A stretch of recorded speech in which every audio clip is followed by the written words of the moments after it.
Assalamualaikum warahmatullahi wabarakatuh. Saya Suti Saleha, NIM D1B08022 dari kelas Agribisnis I. Saya akan mempresentasikan mengenai aliran-aliran pendidikan. Yang pertama, saya akan menjelaskan mengenai aliran filsafat esensialisme. Esensialisme adalah suatu paham yang berdasarkan nilai-nilai kebudayaan lama yang diwariskan hingga sekarang. Telah teruji oleh segala zaman, kondisi, dan sejarah. Dengan kebudayaan tersebut mampu mengemban masa kini dan masa depan umat manusia. Salah satu contoh pada aliran ini adalah pendidikan, yaitu esensialisme menghendaki agar landasan pendidikan mengacu pada nilai-nilai yang esensial, artinya yang telah teruji oleh waktu, bersifat menuntun, dan telah turun-menurun dari zaman ke zaman. Sehingga peserta didik bebas dalam bertingkah laku, namun tetap berada dalam pengawasan dan tuntutan oleh seorang pendidik. Karena tingkah laku seorang anak belum mampu berpikir secara baik dan lurus dalam kehidupannya. Esensialisme muncul pada zaman Renaissance. Esensialisme memandang bahwa pendidikan harus berpijak pada nilai-nilai yang memiliki kejelasan dan tahan lama, yang memberikan kestabilan dan nilai-nilai terpilih yang mempunyai tata yang jelas. Kemudian saya akan menjelaskan yang kedua, yaitu aliran filsafat perennialisme. Aliran perennialisme adalah suatu gerakan dan aliran yang muncul di Amerika Serikat yang ingin mengembalikan pendidikan pada tradisi zaman lampau yang dipandang sudah teruji oleh waktu yang terbukti baik hasilnya, sehingga dapat dipahami. Aliran ini merupakan aliran yang bersifat regresif atau menengok ke belakang. Hal mana aliran ini masih mengacu pada nilai-nilai masa lalu yang berkeyakinan dapat berguna pada abad sekarang. Pada aliran perennialisme, siswa cenderung memiliki nilai-nilai yang ada di masyarakat. Misalnya, siswa mempunyai sifat jujur. Hal mana sifat jujur tersebut merupakan bentuk dari aliran perennialisme. Filsafat perennialisme mempunyai ciri-ciri. Yang pertama yaitu dasar filsafat, yaitu realisme. Tujuan pembelajarannya untuk mendidik anak menjadi rasional dan intelektual. Kemudian pengetahuan permanen. Selanjutnya peran guru untuk membantu siswa berpikir rasional.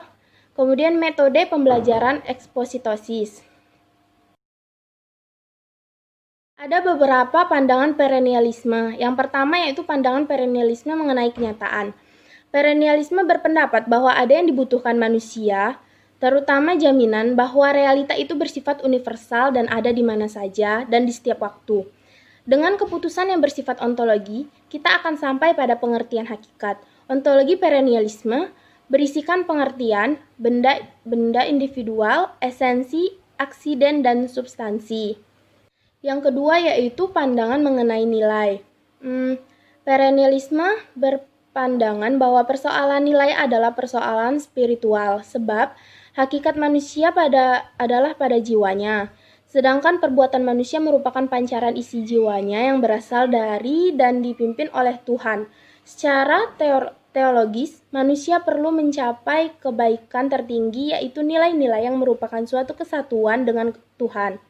Untuk dapat mencapai ke sana, manusia harus berusaha dengan bantuan akal rasionalnya yang berarti mengandung nilai kepraktisan. Kemudian saya akan menjelaskan yang ketiga, yaitu pandangan mengenai pengetahuan.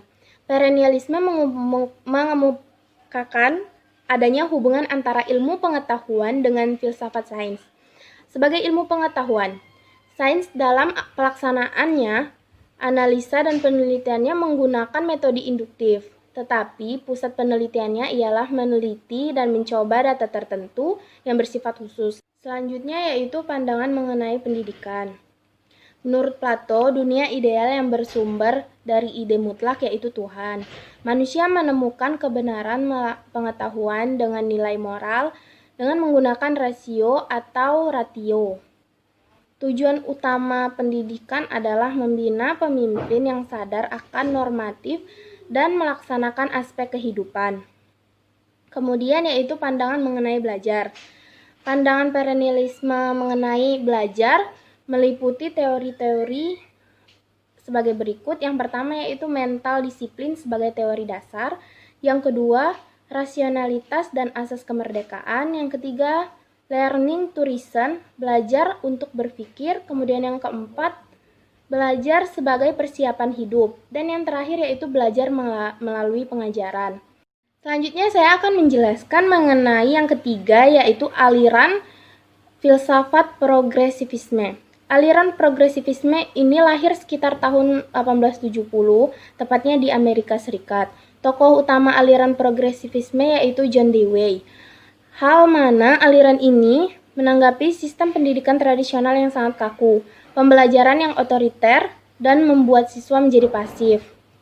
Pada aliran filsafat progresivisme ini menuntun para penganutnya untuk selalu maju atau progres, yaitu bertindak secara konstruktif, inovatif, reformatif, aktif, dan dinamis, sehingga peserta didik mampu menghadapi perubahan-perubahan yang terjadi di masyarakat.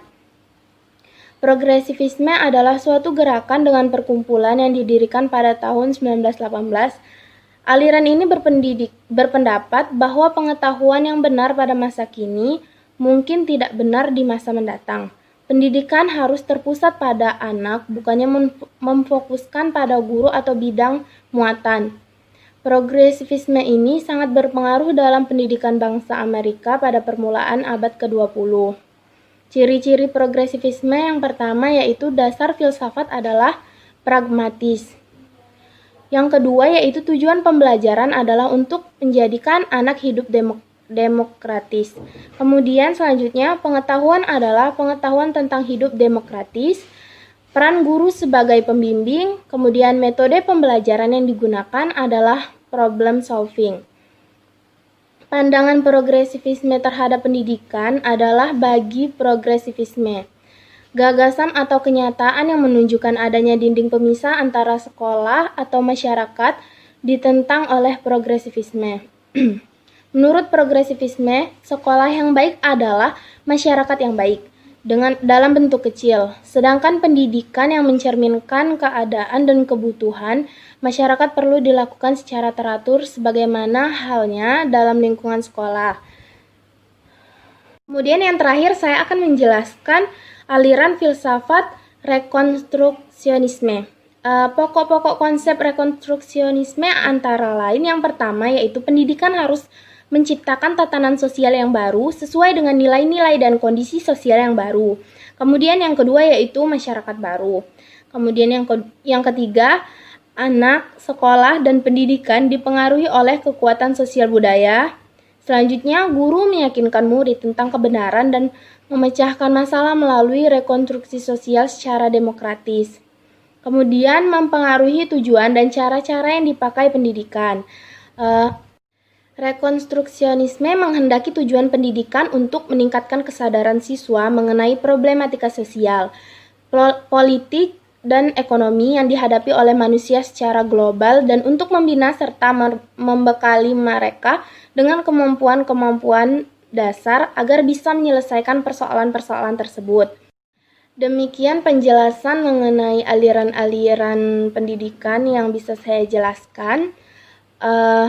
Saya akhiri. Wassalamualaikum warahmatullahi wabarakatuh. Terima kasih.